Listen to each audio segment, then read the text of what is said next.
Good evening and welcome to This Week in Northern California. I'm Scott Schaefer. Well, we hoped we'd be talking about this week's Super Bowl victory parade for the San Francisco 49ers, but it didn't quite work out that way. The good news, well, we still have plenty to delve into. And joining me on our news panel tonight are Paul Rogers, San Jose Mercury News environment writer, Peter Hecht, Sacramento Bee reporter and author of Weedland, due out later this year from University of California Press, and Kara Swisher, editor of All Things Digital. Well, Silicon Valley's economic growth is outpacing the rest of the state in terms of jobs and per capita income, posting some of the highest numbers since the recession. That according to a study released today at the annual State of the Valley conference in San Jose. Kara, you were there with the movers and shakers in the Valley. Give us a sense of the mood. Are people feeling pretty good about the economy? I mean, it's the one part of the economy and across globally that the U.S. excels in and continues to excel in. And, you know, there's been a lot of job growth in the area. There's been a lot of innovation. Some of the stocks are up, not all of them. And so it's a really good time right now, especially in an economy that has issues all over the place. Yeah. One of the things that came out in the State of the Valley report was that San Francisco has really grown as a tech hub, and it's now really San Jose, San Francisco, and everything in between is really the tech center. Right. Talk more about that. How did that happen? Well, did it happen overnight, or was it? Well, some of the lovely Edley tax cuts are nice for Twitter, some of these, for Twitter, Twitter and things like that. But I think it's, you know, there's a certain class of people in these new companies like Twitter, like Zynga, like some of the others, many others, that want to live in a city, want to live in an urban environment, don't want to get on a Google bus and drive down 101 every day. And Google and others also want to serve that population of their employees. And so, you know, it's good to do both, have opportunities in both places. And so this urban, I call them urban hipsters, essentially want to stay in San Francisco, and so they're opening offices here. Yeah, and does San Francisco have a particular niche in the industry, or not really? You know, it's not the device-heavy kind of Cisco, the big data kind of things. It's more in the consumer space, mostly consumer. Airbnb is here, all cloud is here. There's all kinds of companies like that that are here, and they're more in this either the software or the app space. You know, one of the other things that happened this week was Texas Governor Rick Perry was making a lot of noise saying that California's high taxes and tough environmental laws are going to make companies and rich people in the Bay Area want to move to Texas. He's coming here to make this this pitch. What are the chances of people en masse leaving Silicon Valley to go to Texas? Not so much. Why He makes a lot of noise all the time, doesn't he? I think probably because, you know, people like the kind of people that work at these tech companies are very different type of personality. It's much more diverse, much more tolerant. I think it's probably a place that they like living, the San Francisco area. There are issues around taxes and the way you live and what you can get there. But I think that, you know, there's a lot of tech in Texas, in Austin. Dell is going for a new life now with this new buyout they announced this week. So there's a very vibrant culture there, and South by Southwest is coming up soon. But I think that this is analog, even though we're living in a digital age, and just like Hollywood or Detroit, this is the analog center of the tech revolution that continues. Although I imagine certainly a lot of the tech folks would love to have some of the things they have in Texas in terms of lower regulations and, as you said, taxation. Well, they don't want any regulation. Right. You know what I mean? Yeah, just stay out of their way. Yeah, exactly, because they know what's right for everything, because they're smarter than you are. You know that. You know, I think one of the things that a lot of the people that are, what's interesting about tech is that the founders are running the companies. If you think about that, you know, the founders are not running the car companies, they're not running Hollywood. The founders like living here. They went to Stanford, they went to Berkeley, they like living in this area. And so the center of these companies are going to stay here until that changes. And I think for good reason. You have Stanford here, you've got the VCs here, you've got the entrepreneurs, you've got the companies that shoot off of the big companies. It's an ecosystem that's very hard to beat. There is, go ahead, Paul. I was going to say, that always in Silicon Valley, people are talking about what is the next big thing. Did you get any buzz at this conference, or you probably brought some yourself, but what is the next big thing or two that you see sort of around the corner for Silicon Valley? There's two things. One is mobile. The shift to mobile is so fast and so quick that so many companies are being sort of whipsawed by this mobile revolution. This is tablets and devices and other things like that. And so I think every company has to rethink its strategies noise around it. So I think mobile is the #1 most important trend going on, and these devices continue to become cheaper and more robust, and ability to do more on them. And so that's really the big trend right now going on. The second one is big data, the ability to take all this data and do stuff with it in more interesting ways. And the other one is sort of computational things within the Internet of Things, it's called, like the idea of the Google car or the Google Glass, but Nest in your home and that stuff. So you can take, or these parking meters we have, and all kinds of parking apps and things like that. Smart meters and your phone, but your phone being at the center of it, powering all this. And so I think probably the Internet of Things is the most interesting thing, because who doesn't love a self-driving car story kind of thing? It's just kind of irresistible. And the glasses, and you click and stuff like that. But I think the idea of these wear those things, glasses? Never. I happen to be married, but I someday want to date, perhaps. So it's just they're super nerdy. They will get more attractive, and eventually, they'll just be the eye. They'll just put a new eye in for you. Like contacts. It'll be like the Terminator or something like that. And so you'll go. One of the things that came out also in the study was that there's a growing income disparity, especially minorities, African Americans, Latinos being left behind. Other than giving lip service to that kind of thing, do the leaders in the Valley really care about that? It's a whole lot of white guys. It really is. I mean, it just is. Young white guys. And it's more diverse and tolerant. So for sure, compared to other industries, it's way further down. But they definitely, we talked about that on one of the panels today, there isn't enough diversity in the industry, and it's because, girls aren't coming up in computer science enough, minorities are not coming up in computer science enough, and really everything focuses on the engineer and computer science. And so until that changes, you're not going to see as diverse a community as you want. There are attempts at it, and it's not just lip service, because diverse cultures make better companies in these places. But yes, it's a problem. And it's, and that's what's going to happen. You have this elite core of workers, and you're going to have the people that serve them. And so that's an interesting problem for the Bay Area. And what about, they can address some of those things with schools and education. They don't have to necessarily be working in the tech industry. Was there much discussion about that kind of thing? Well, the whole argument of the tech industry is they're creating jobs, like Uber. It creates, everyone becomes an entrepreneur. These new tech revolutions, everyone's an entrepreneur.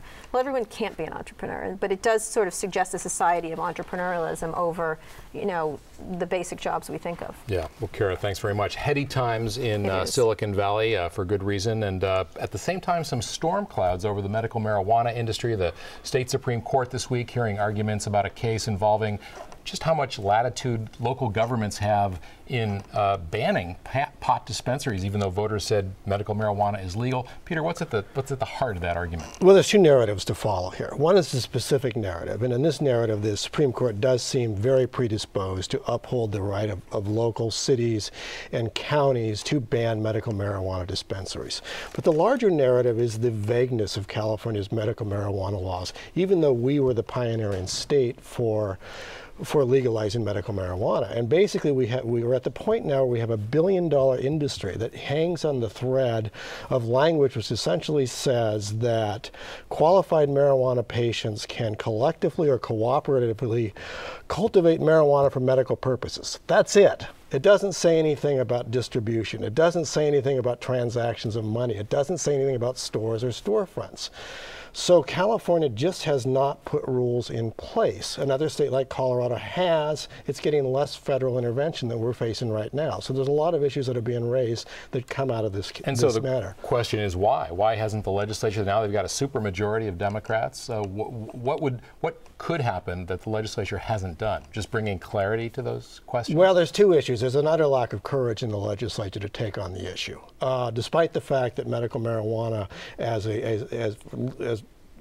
legality of medical marijuana is overwhelmingly approved by voters. Law enforcement doesn't support legislation. Lawmakers don't want to take it on. And the marijuana community itself is very divided, and they're leaning over backwards to satisfy the narrowest of constituencies. And they want regulation in name, but they're really reluctant to seek regulation in specific detail. So it's very cloudy. You mentioned Colorado. It was interesting to me that Colorado voters legalized marijuana the last time around in November for pretty much all uses, as I understand it. And California voters, a couple of cycles ago, didn't. Are the pro-legalization people going to take another run at it on the California ballot in like 2016? Or I'm assuming they wouldn't want to go in an off year, 2014, but when are they going to try to put California in that group of 2 or 3 states that have actually legalized it entirely? They are. They're going to put it on the ballot in 2016. There may be some groups that will try for 2014, but the major funders are staying out till 2016. And the very interesting thing about, there are a couple of interesting things about Colorado. When California Proposition 19 was on the ballot in 2010, which is a non-presidential year, lousy voting pool. Tea Party year. But it was winning in the polls by 8 to 11 points, depending on what poll you checked.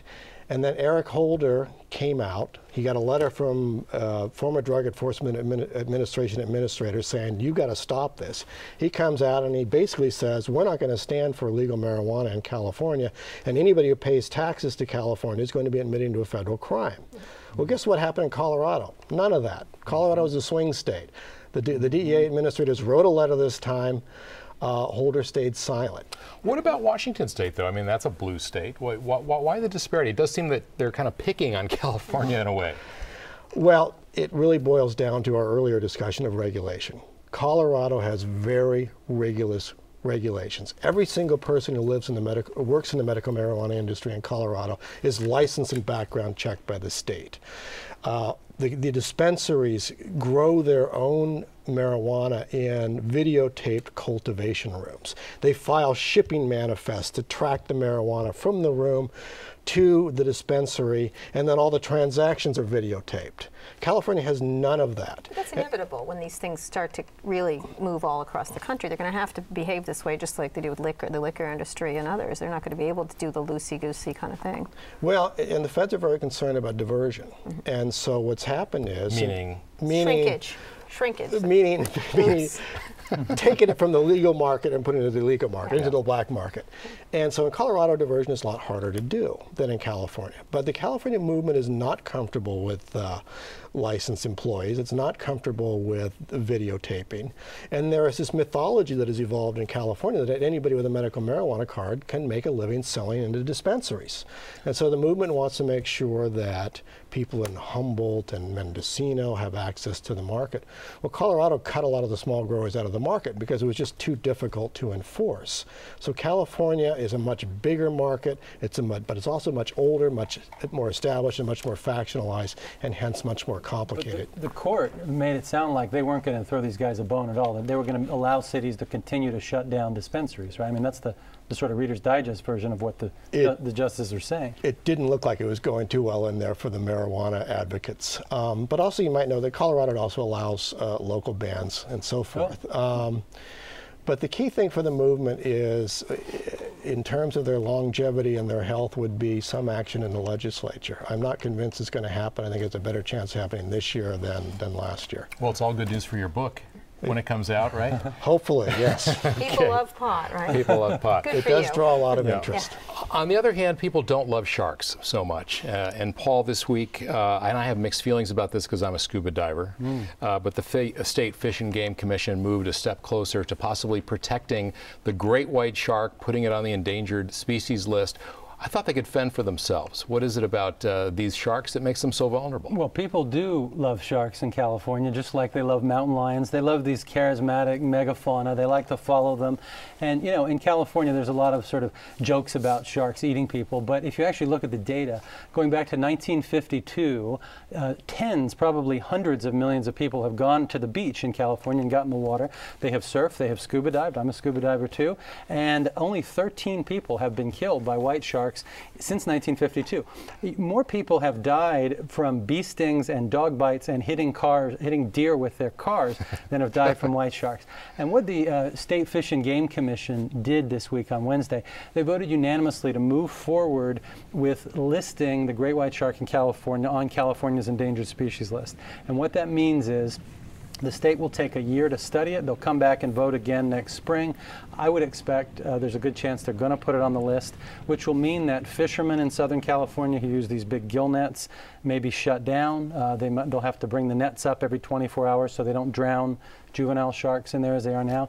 The law may even allow environmentalists to block coal-fired power plants, because when you burn coal, you burn mercury, it vaporizes, it goes up, it rains down into the water, and these sharks have high levels of mercury because they're at the top of the food chain, and little fish get mercury and it works its way up. So if you can show that mercury is harming sharks, you might be able to make it harder to relicense a coal-fired power plant, for example. Yeah. But humans hurt sharks more than the other way around. Even though the movies all depict this idea of a shark being more dangerous, except only when you're in the water. Yeah. On a surfboard, are they more dangerous? Absolutely. Something like 70 million sharks a year, and this is all types, not just white sharks, are killed mostly for finning. And there's a huge market in China, as we know. And what's interesting about California is California has led the way in the past on shark protection.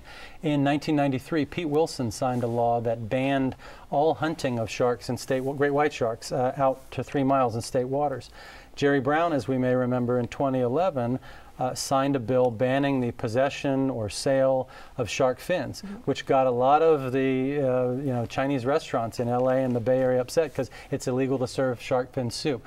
But a lot of environmentalists were really nervous because there have been a couple of recent studies that estimated the population at something like 300 to 400 adults.